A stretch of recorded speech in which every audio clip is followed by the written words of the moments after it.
It's a pretty big room here. How are we doing today? Having a great time so far? All good? I'm actually really happy to be back in Barcelona because as Ricard explained, I was in Barcelona for the 2010 edition of PHP Barcelona, and it was one of my very first international speaking gigs. So that was a special one to me. And then I spoke at the year after. And this one is also a special one for me because I think this is my 219th presentation today. It's actually the first time in the 11 years I've been doing it that my dad is here. So he's in the front row. I invited him to say, everyone say hi to my dad. Excellent. So not only do I have to do a good job for you, I have to do it for him as well, right? But before we can actually dive in, because time is in short supply, there's a couple of statements I want to run by you. And we need to be on the same page here. There's 3 specific statements I'm going to run by you, and you'll need to tell me if you agree, yes or no. And you can do that by raising your hand, you could shout, you can stand up, you can scream. If you don't like that, you can just look at your phone, so that's fine. You ready? You ready? Yeah. All right, let's do this. Number 1, slow websites suck. Do we agree on that? Yeah. All right, right. This is a trick I do to check how good the crowd is. The crowd's pretty good today, so I'm happy with that. So that's number 1. Number 2, do we agree that web performance is an essential part of the user experience?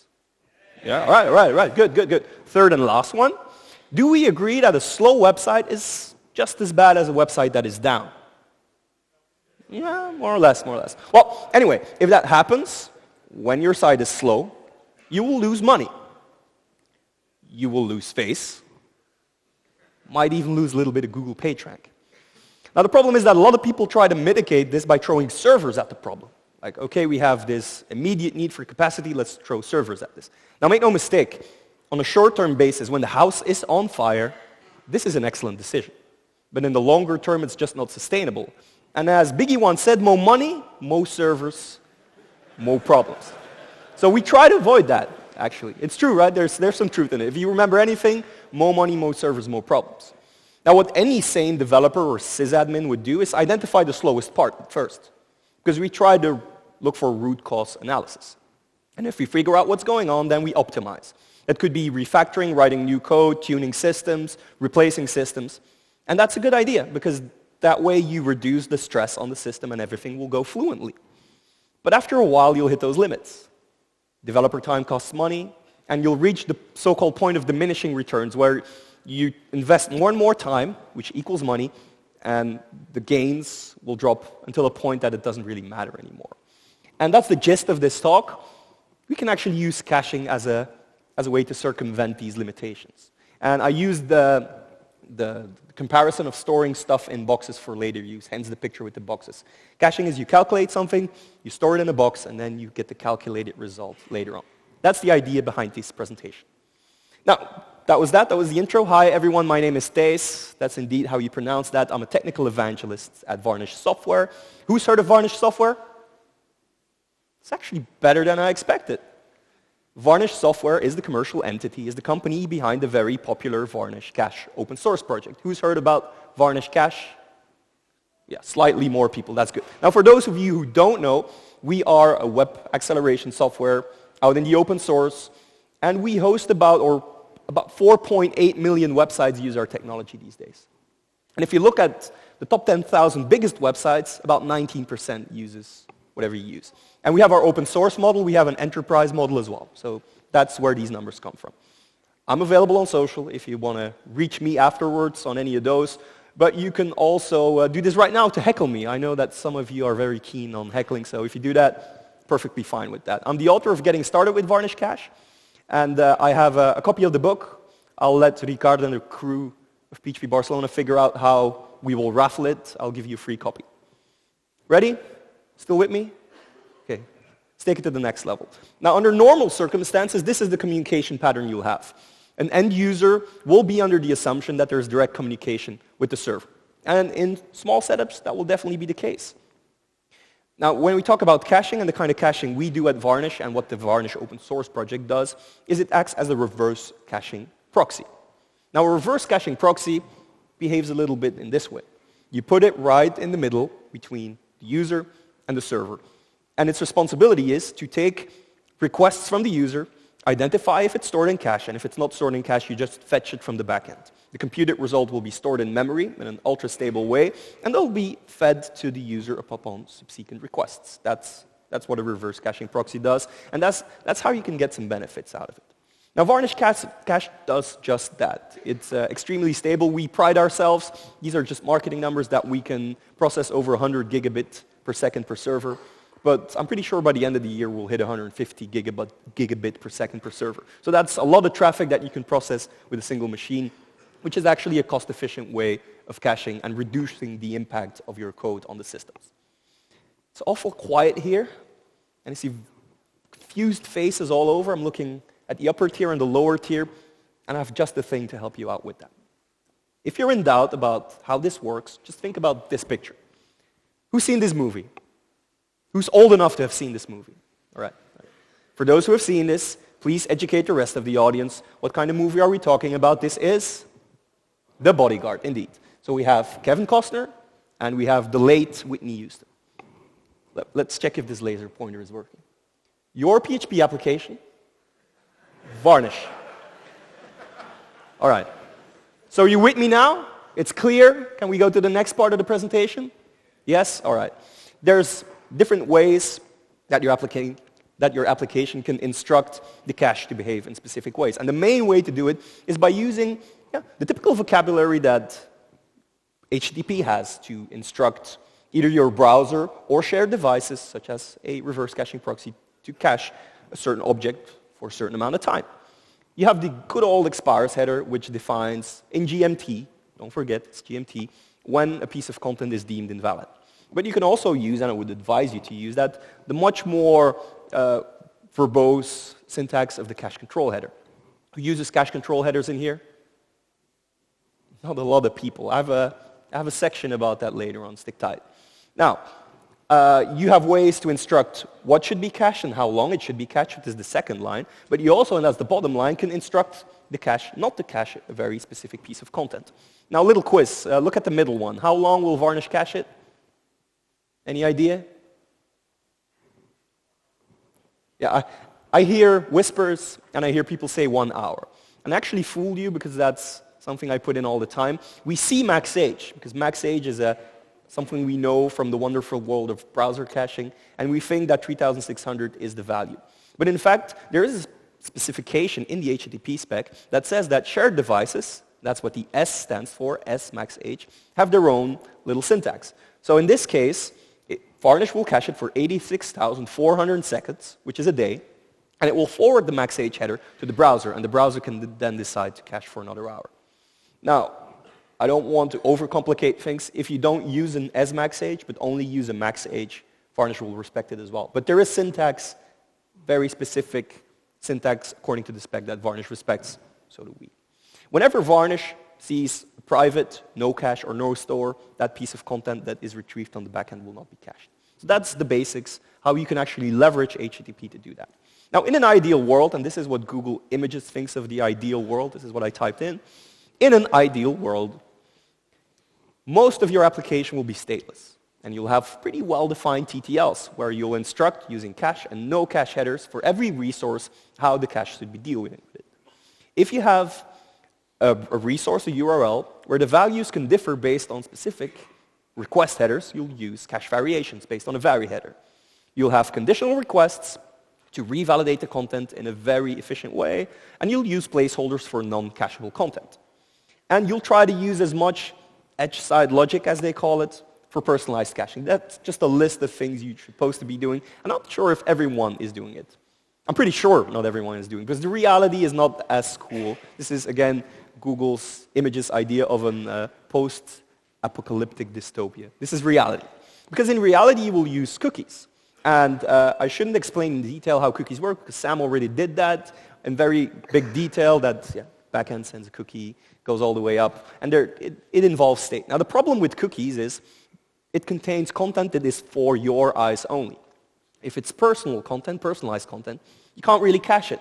So as soon as Varnish and any other CDN or reverse caching proxy sees a cookie, it will say, sorry, I'm stepping back here, I'm not caching this, because this is personalized content. And we all know these typical login forms, welcome, Thijs, and the top If you cache those, then maybe Sam will go to the page and we'll see welcome taste, and that's not really the goal. So as a sort of precaution, caches don't cache when there's cookies present, which is a bit of a mind-boggling thing, because who uses cookies in their application? There are actually people not raising their hand, which is kind of interesting. Who uses Google Analytics?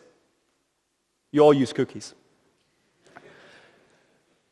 Time to lives as well. Who has the discipline of controlling time to lives using cache control headers in here? Who does that on a daily basis? I won't raise my hand either. I'm not doing that on a daily basis. You should be doing it. And who has cache purging logic in there in case something needs to be updated? Do we? Do we use standards for some people? Yeah, some brave souls. Then cache variations, who uses that? I'm just trying to make a point, is that you can have the best intentions. Either you're not aware of this or you can do this. Eventually you're going to end up with legacy code that you don't want to touch with a stick. So it's pretty controversial how to deal with that. And not everyone is doing that, and I accept that.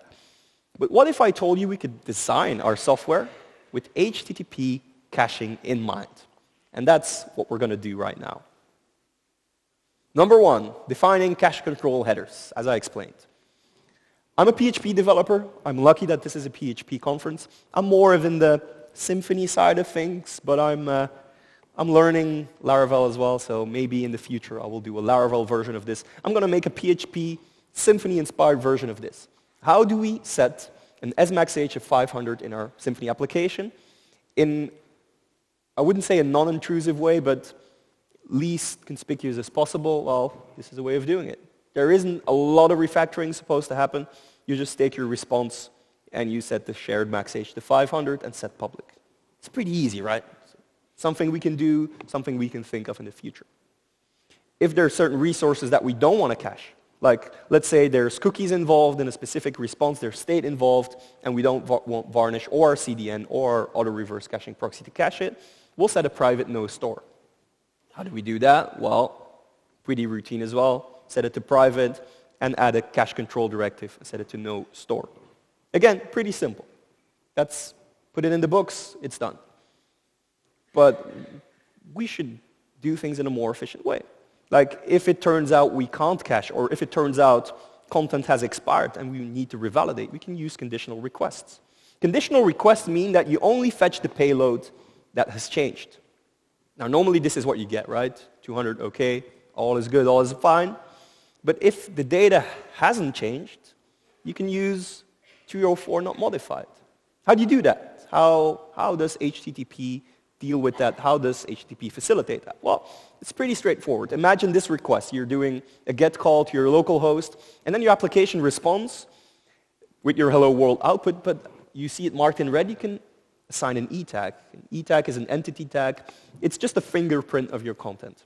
What I usually do is I take a SHA hash of my content, and that identifies that tag. It's easy to identify. Now your browser, not this browser, because this is curl, of course, but your actual browser, your Chromes, your Firefoxes, will be clever enough to store that E tag and send it upon every next request to your application under the form of an if-none match header. And if that header, and that's up to you as a developer, if that header is the very same as the E tag you're about to emit, you're dealing with the same data. You don't need to return a 200 OK. You can just return a 304 not modified without any data over the wire. And then the cache will be smart enough to know, okay, data hasn't changed, let's just reset the TTL and carry on. And while that happens, while the validation happens, it will serve all data to the end user. There's a different syntax as well with timestamps. I'm not really a big fan of it. It's a little bit more elaborate. You set the last modified timestamp, and then you issue it as a last modified, and then you can set, or the browser will set an if last modified. Same deal, but I prefer the E tag because it's a little bit simpler to maintain. If you deal, or if you have a way to check it if timestamps were better for you, by all means use timestamps. I use E tags. And as mentioned, Varnish supports it. And it supports it in both directions. It supports it to the end user. So if the end user, the browser, sends an if-none match header, Varnish will be able to verify it and just send a 304. When the content has expired, and Varnish needs to revalidate with the backend, it will apply the same logic.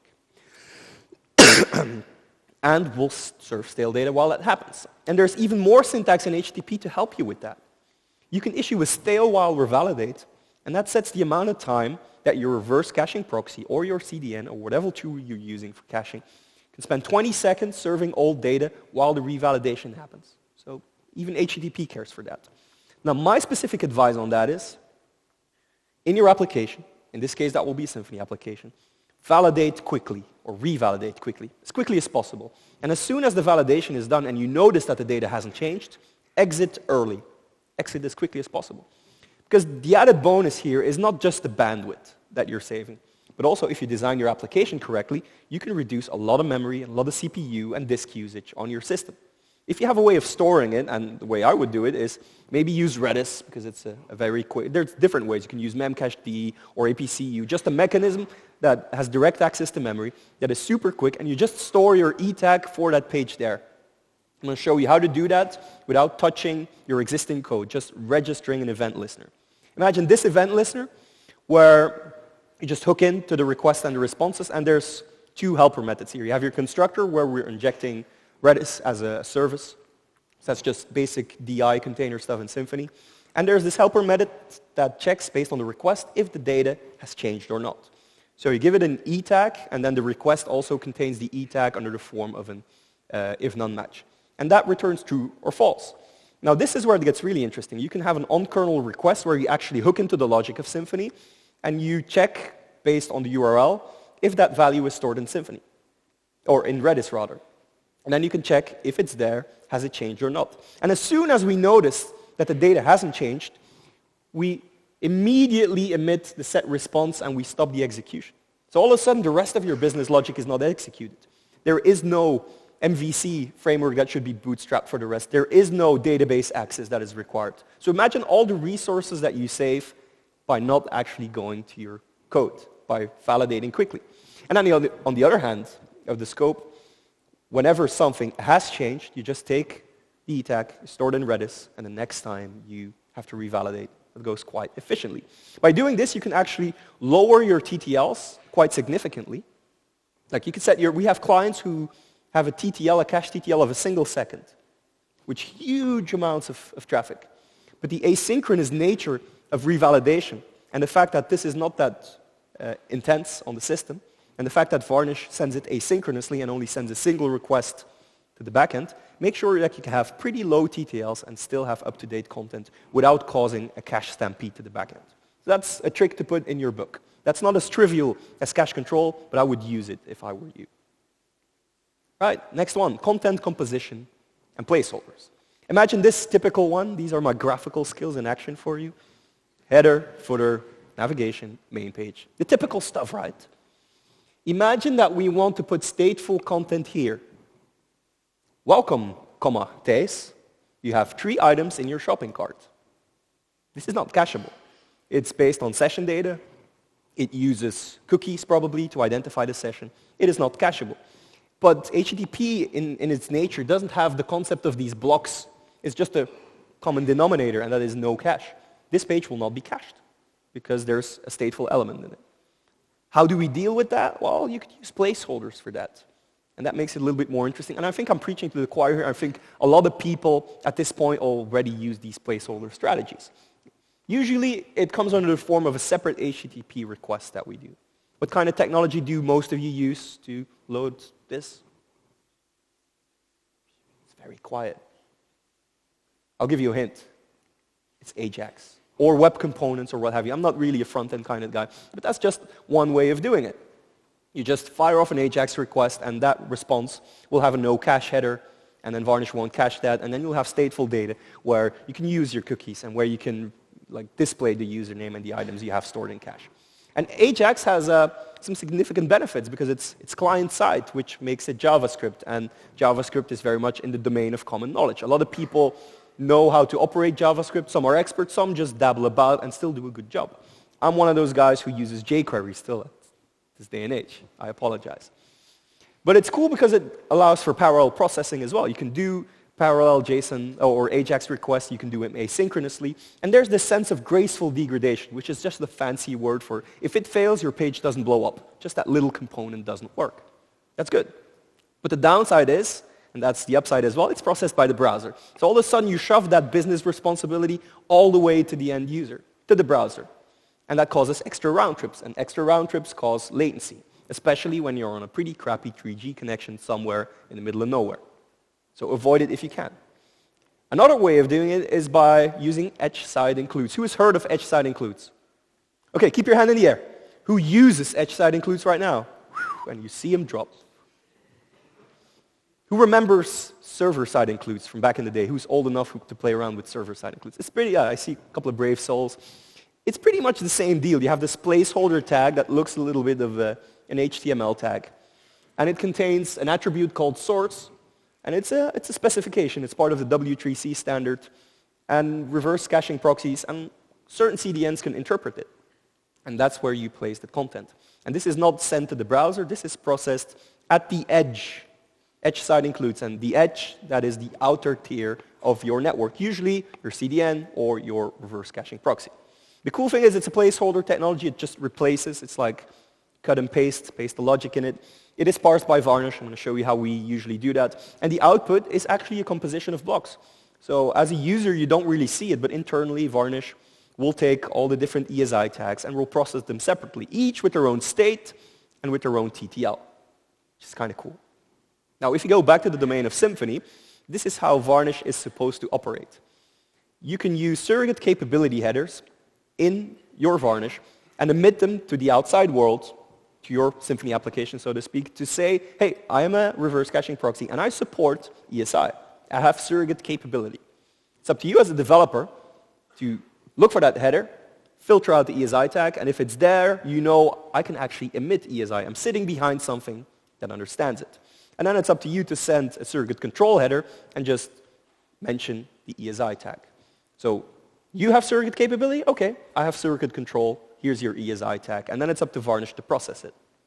And that's how Symfony does it behind the scenes. Now, you have to write some VCL. VCL is the Varnish configuration language. It's actually a domain-specific language. It's like curly braces style, a bit like PHP, Perl, C, that kind of stuff. And it allows you to extend the behavior of Varnish. Here it is. Here's the syntax you need to do that. And by doing this, I can show you what VCL looks like. So it's not a top-down programming language. You can hook into the different pieces, the bits and pieces, of the finite state machine, of the rotation, the events that take place. Now we're hooking into the receive part. So when you receive a request from the client, from the browser, just take the request headers and just add the surrogate capability header. That way, the backend application knows. When the backend application responds, we hook into backend response. So when something wasn't stored in cache, we get it from the backend. It responds back in backend response. If the BRESP means backend response, has an HTTP header called surrogate control, and it matches, hence the tilde, it matches ESI, then it means we're dealing with actual ESI. We unset that header, and we just set ESI parsing to true. And all of a sudden, you have a perfectly processed ESI tag on the edge. You can have different states, you have different TTLs, and you can make that little puzzle with the header, footer, navigation, and main page. You can make that work. Cool thing about edge-side includes it happens at the server side. So all of this concern is actually a server concern. You don't push it off to the user. It is a standard, and it is processed on the edge, not in the browser. And in my opinion, it's generally faster. But that doesn't outweigh the disadvantages, because it's sequential. So if one fails, all fails. Little of a disclaimer, in the enterprise product, we actually have a module that does it in parallel. And if one fails, all fails. So the error from one of the sub-requests will bubble up and will blow up your entire page. And Varnish will just respond with an HTTP 503 error if one of these fails. And the implementation is quite limited. So it's up to you to choose how to do it. It seems as though ESI is the inferior solution. I wouldn't really agree. It's really an open question to you. What would you like to do? How would you like to approach it? Whichever you choose, you do the composition at the view layer. This is not something you'll do in your controller. This is not business logic you will add to it. What you will have to do is you'll have to turn your one page into different little bits and pieces. And this is what I'm doing right here on this page. In your controller, you try to separate it. You have your main index page, you have your header, your footer, your navigation, and each has a set of headers that does it. And then it's a matter of tying them all together. Now, at the view layer, and this is Twig. We all know Twig. Who knows Twig? Twig. Yeah, most of us know Twig. In Twig, usually we do that on a file system basis. We would load the header.twig file if it were like a single page output. But what we're doing now is we're transforming it into render actions. All of a sudden, we'll be calling routes. The header route, the footer route, the navigation route. all in a specific way. And there is a helper called render ESI in Symfony. And that does two things. If it detects that there's a surrogate capability header, it will render the ESI tags. If it doesn't notice that, it will just do an internal sub-request and just return HTTP without dealing with the ESI tags. But if there is a reverse caching proxy in front of it that supports ESI, this is what it will emit. So it's a very flexible way. Let's go back one slide. So the only thing you have to do is mention these. And if there's varnish, it will work. If there's no varnish, it will still work, but in a different way. So it adds convenience, and it doesn't force you to update your configuration if something is different. The only thing you have to enforce is that the right headers are sent to you. That's it. So that's how you can make uncacheable things cacheable in a way. Number 4, cache variations. How do you actually identify something in cache? What mechanism do we use? Any idea? Sounds like a weird question, right? And I don't see any volunteers answering this one. You just do it based on the URL. The URL actually identifies something in cache. URL meaning the hostname section or the IP address, and then the URI. But what if I told you that the content could vary based on the request header? I'll give you a little bit more of a practical approach to this. Imagine that you emit the language of the content using accept language and content language headers. So in your accept language header that your browser will emit, it says which languages it understands. In this case, it's a simplified version. In reality, it's a bit more complicated. I understand English, Dutch, and German. And then the application can send a content language header to say, hey, I'm speaking English right now.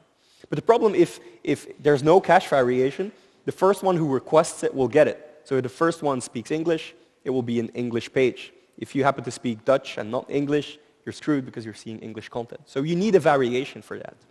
And HTTP has you covered. This is how you do it. As a response header, you will just reply with vary and just mention the request header you want there. And then by solely issuing this statement in your HTTP, you're done. And Varnish will create sort of subtree with variations based on the different values. Now, of course, you will write a little bit more elaborate VCL to make sure that the user can't tamper with it, because as more values you have, the more variations you have, and the more variations you have, the more your hit rate drops, so you have to take care of it. Now, I've been telling you these wonderful tales the last couple of minutes about how you can do that by leveraging HTTP, but what if you can't leverage HTTP? What if that is impossible for you? What if your current workflow doesn't allow you to do that? Well, the solution is quite straightforward, and I've already hinted towards it. You're going to have to write some VCL to get it done. And there's 2 typical approaches to deal with that. Number 1 being use a sort of blacklist pattern. What this does, and this is taken directly from Drupal. This is how Drupal does it. This is a snippet of VCL that comes from Drupal. It looks at URL patterns that we know are stateful and that can be cached, like the admin page or a status page or an updater page or even asynchronous AJAX calls. We know that these are stateful. So we do a return pass. Return pass meaning we don't want to cache these. So even if it's legacy code that you don't want to touch or the code doesn't allow it, you can still do it in VCL and make sure that part of your hit rate is salvaged. Only these parts aren't used. Another one is by dealing with these cookies. I told you that cookies are for your eyes only, and I apologize for the really creepy regular expressions here, but that's how you could approach it. What this really ugly set of regular expression does is it matches the cookie that it receives from the browser, and it will remove every single cookie that it sees except the ones in red. And these again come from Drupal. This is a good example of how they approach it. Whenever they see a session cookie, and a session cookie starts with ses and then a collection of alphanumerical characters, it knows that we're dealing with state and we can't cache it. So this means if you substitute all the cookies and you just leave the ones that are stateful in place, if you end up, and I'm going to mark it here, with an empty string, that means there was no stateful cookie being set. You weren't logged in. In that case, you can just unset the entire cookie and you'll have cacheable content. As soon as you do log in, you'll hit the return pass. This is also a mechanism of doing things. There's 2 ways of approaching it. It's a very efficient way. WordPress does it in a similar way, where it looks at the URL paths you're accessing. And if you go to /wp admin, we can write that in VCL as well. It doesn't cache. But the next problem is also interesting. We've salvaged most of our hit rate, but there is still an attack vector for the parts that weren't cached. those AJAX calls, those non-cacheable ESI requests, they still go directly to the backend. And if you're very traffic heavy, and specifically on these parts of your content, and you don't want to scale out with a huge application farm, a huge amount of PHP servers, you still need to deal with that. Your work isn't done yet. How I would do it is by caching personalized data. It's a bit of a trickier issue. And this is not a full-blown story about this. I'm just going to slightly hint towards it so that you know how it works. Basically, my mission as an evangelist for Varnish software is to show people that you can make decisions at the edge. And Sam's presentation previously was actually a really good example of things that you can also do at the edge. Authentication. Like I've once made a proof of concept where you could do JWT validation at the edge using Varnish. If I would have known, if I would have prepared better, Sam, I apologize, I would have added the example. Because it's just HTTP, right? You can do this in a bearer authentication token. I even had this really hacky solution where I put the JWT in a cookie. It's just headers, right? So it's a header and it's JSON and it's base64 and all the utilities are in place to offload that and to figure out is the user logged in or not. I'm going to use a different approach here. I'm going to create endpoints. Imagine that AJAX endpoint that displays your name. We're going to do that using synthetic HTTP. What is synthetic HTTP? That's HTTP output that did not originate from a backend call. So it didn't touch your PHP application. Because we know, although Rasmus stated, and he's right, that PHP is really fast these days, when you have so many visitors coming at your PHP application, if you can do it at the edge, the better. So imagine that we're going to return this piece of JSON information in the /session endpoint, and we're going to fetch that data from Redis. Because in Symfony, you can have a Redis session adapter. And your session and your authentication data, if you use the default Symfony approach, will be stored in Redis. So what I have here is a bit of a creepy VCL example. It's very verbose, but I'm going to show you how it works. It's instead of talking to PHP via backend requests and having it fetch it from Redis, we're going to do it ourselves. So it starts with initializing Redis. We're doing that here. We're setting up a Redis. And then when we receive the request, we're going to use a cookie vmod. A vmod is a Varnish module. It's one of these ways we simplify it. So it's not a scary set of regular expressions, just this little module. We're going to get a cookie, and it's called PHP session ID. And if it's not set, you're a guest. And if the session, the X session where we're throwing this in, this request header, is not guest, then you can almost assume that you're logged in. But security has learned us that we can't really trust the end user. So even if the user sends this faked PHP session ID, you're not going to trust it. So what we can do here directly is issue a Redis command and check if it exists. So what we're doing, we're taking the hash value of the PHP session ID, we're adding the Symfony prefix, and all of a sudden we know, does it exist or doesn't it exist? Is this user logged in or is this user not logged in? Well, if the response is 1, so the integer value of Boolean true, then we can set X login to true. And all of a sudden we've done this on the edge. We didn't do expensive calls to your backend. Here's where it gets really interesting. Here, it's very elaborate, very verbose. I apologize, but I just wanted to show you a little bit of the power. You don't need to memorize or you don't even need to take pictures of these. The slides will be online. But what I want to show you here is that we're actually faking a request. We're intercepting a request that goes to session. So if the backend request URL, so this is prior to actually connecting it because we haven't have it stored in cache, we're about to connect to the backend, but we're intercepting. If the URL equals session, then all of a sudden, I'm going to skip the rest, we're going to do a Redis call. And Redis supports Lua. So all of a sudden, I'm injecting Lua in there to fetch the key from the session store using another ugly piece of regular expression magic. We all know how PHP serialized data looks like, right? It's pretty ugly. This is a regular expression that fetches the username from whatever Symfony stores in Redis. And then we're just returning it as though the backend would do. We're returning JSON. And what we're doing to even lower the impact by not having to do this every single time, we're storing it as a so-called synthetic backend. And what is a synthetic backend? It's actually, it takes the string and it pretends that it was a backend and it will store it in Varnish cache. So per cookie, because we're going to create a variation on this, you get the username, you take it from Redis, which is pretty fast, it scales really well, but we don't want to put the stress on it, we store it in cache in Varnish, and every time you fetch it for your user, you'll have your username in milliseconds. And it can handle, as I mentioned, we can easily handle 150 gigabit per second. So you can send millions of requests to it. You will be fine, I assure you. This is just a way of doing this. All of a sudden, that endpoint that was up there is pretty safe. We added some limited logic here. Now, of course, I don't want to say that you can take all of your PHP content and store it in VCL. That would be the wrong message. But if there's limited amounts of business logic required to do something really expensive, hey, why not do it at the edge? All of a sudden, you can have something that wasn't cacheable, all of a sudden is cacheable. You don't have to take it into account. Now, I want to show you something else that we have. It's a module that is called edge stash. And it's a concatenation of edge, again, working at the edge, and stash, coming from mustache. So what we have is a module that allows you to process mustache templates on the edge. In PHP, we have a variation of mustache. It's called twig. Twig uses the typical, this kind of syntax. Imagine that we can process this on the edge in Varnish, where that username that we were about to render doesn't really matter anymore. You just set this unparsed handlebar syntax with the username, and Varnish will cache it. Varnish will see the template, and it will cache it.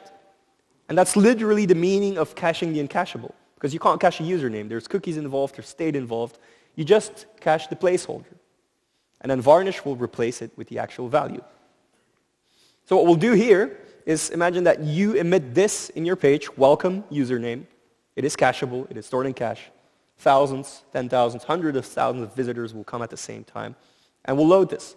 And then it's up to you as an application developer, this is just a trick I pulled, is by, again, using surrogate control headers and emitting edge stash to make Varnish know, hey, this needs to be replaced. This is a placeholder, very similar to edge side includes. And then we use another piece of syntax in HTTP, link headers. We have link headers to issue links. Well, I'm using an edge stash relation, and I'm telling you that the session endpoint contains the JSON data to parse it in. Remember that session endpoint you saw 2 slides earlier that was done synthetically? We're going to use that one. All of a sudden, it's going to be rendered in there on the edge. Again, a little bit of VCL to show you. Again, it looks scary, but once you get the hang of it, it's quite easy. So what I'm doing here is I am actually parsing link headers, and I'm looking for the edge stash link header. And if I see as well that there's a surrogate control header that contains edge stash, I'm going to parse those handlebars. I'm going to parse those username handlebars. I'm going to store them in there. And later upon delivery time, which is a new hook here, when we deliver the content, and we know that we have an edge stash template, and that the JSON URLs header, which is here, it will take all the endpoints that it has. So you can have a session endpoint, a cart endpoint. In your application, you can admit as many link headers as we want. I take them in, I turn them into a sort of comma-separated list of values, which is stored in here, and we'll just add these here. Add JSON URL CSV. And all of a sudden, Varnish gets fed with a URL where there's just JSON.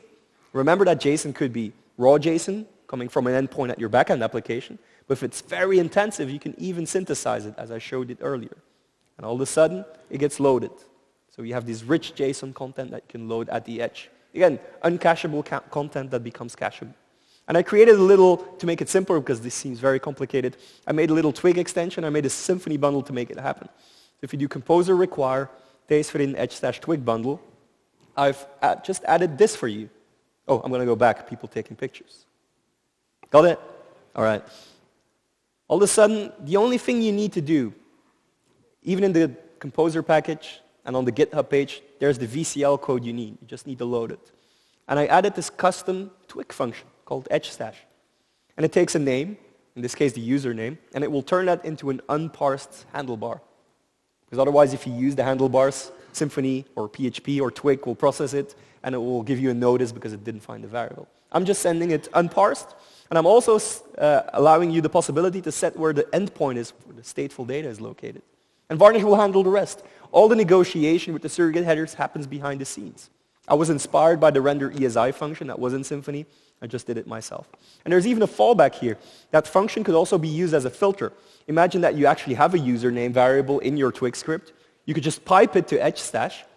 If there is no Varnish sitting in front of it that supports edge stash, it will just pipe it through and nothing will happen. Just the username will be going through that edge stash filter and will be returned. The value will be returned. But if we do see that we're sitting behind an edge stash supported Varnish server, I will emit an unparsed username handlebar. We'll mention the session state there. And the rest will happen auto-magically. Pretty straightforward. Now, there's one disclaimer about this, and you're going to hate me for this, but I have to tell you that the last two pieces of code that I showed you, both Edge Stash and the Cookie Plus module and the synthetic backends, are not available in open source. I know, it sucks, but I'm going to soften the blow for you a bit. My goal is not to sell enterprise licenses for you. I'm not a salesperson, I'm an evangelist. But what we do have to soften the blow for you and to give it a little try is we have our machine images, official Varnish images, both for the cache, so Varnish Cache, open source, and Varnish Enterprise. We have them available on the different cloud platforms. So if you're using Azure, or you're using AWS, or you're using Google Cloud, you can just take advantage of those. And we have a 14-day free trial. You can play around with it. If you don't like it, you throw it away. If you do like it and you want to have more information, please get in touch with me. And that's about the end of it. And I still have 4 minutes left. So what I'm going to do is I'm going to do what I promised. I'm going to run backstage. My laptop backpack is there. There is a book in there. And I'm going to give it to one of you. Bear with me. 1 second.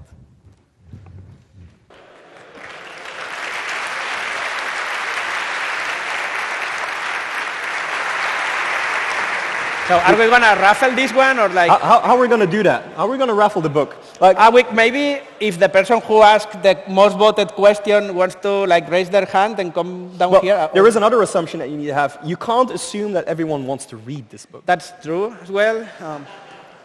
There are some hands down there, maybe. Who wants to read this book? Quite a number of people. Yeah, quite a number of people. I think we can raise like. So who wrote the question about Varnish versus Cloudflare? No. This is your responsibility now, Ricardo. Do you want to read the book? Okay, thank you. There you go. So, there you go.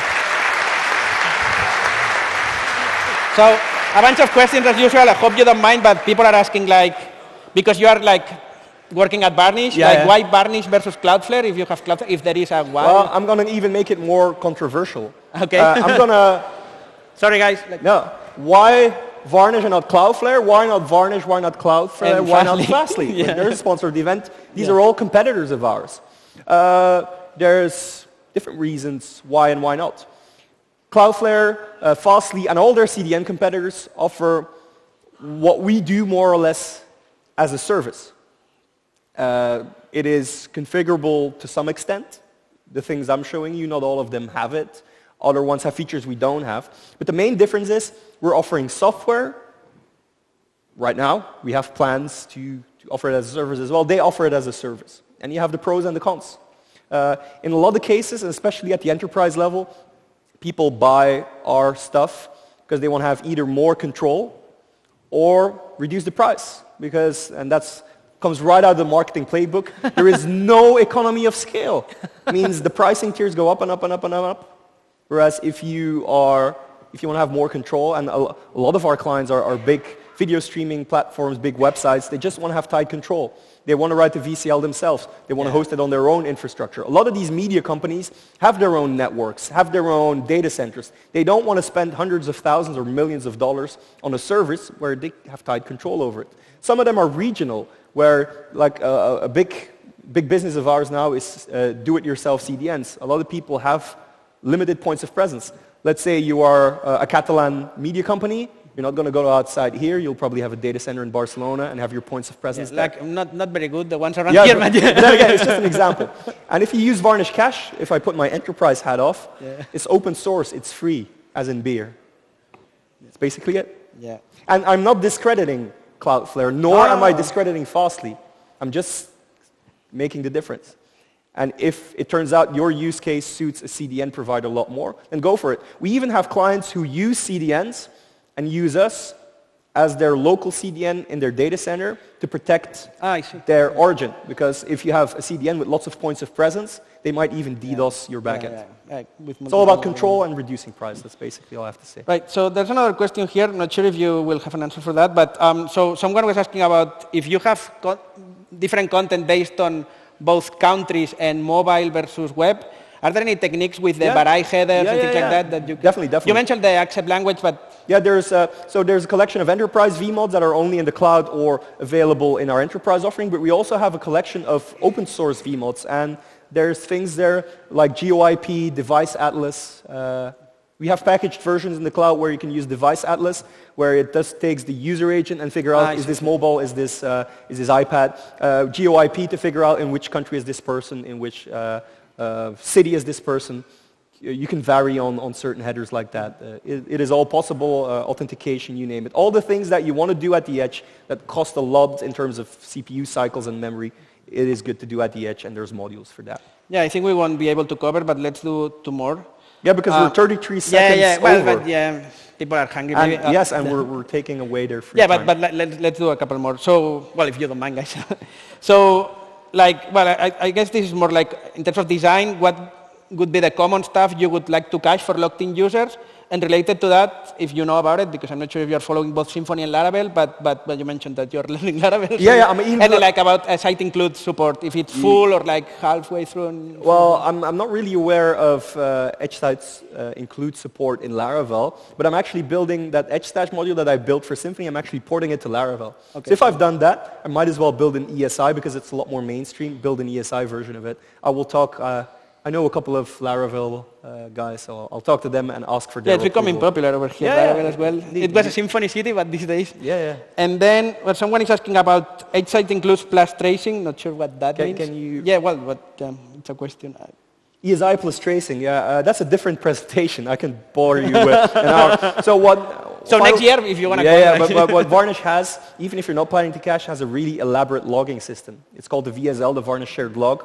And we have these binaries that you can really dive deeper into, not only ESI, but every single HTTP header, the entire flow. You can dig into it, you can query it, you can filter it, and you can really figure out what's going on behind the scenes. So even if you're using the open source version of Varnish, just for the extended monitoring and the extended logging, that way you can... Yeah, and let's do a final one because it has the same amount of votes. They're asking if there is a mechanism in edge site includes that allows to make the backend call but not wait for the response while it's... it's more of a prefetching way. There is ways... Well, I don't know. There's modules out there in Varnish, both in open source and in enterprise, that allow you to identify a piece of content that you want to load. Like link headers are used for that. Let's say you have a link header that does a preload of the CSS and the JavaScript file. There are mechanisms in Varnish where you can read that header and do a sort of fire and forget head call to that endpoint, and Varnish will do that asynchronously, and will already preload the content that you know you're going to need. You're going to need that JavaScript file. You're going to need that CSS file. So that is possible, not out of the box, but there's modules out there both in the open source and the enterprise to do that. Guys, sorry, we ran out of time. Are you staying for a while, so people can talk to you? Yeah, I'll stick around. Cool. All right, thank you, everyone. Enjoy the break. See you next time. Thank you.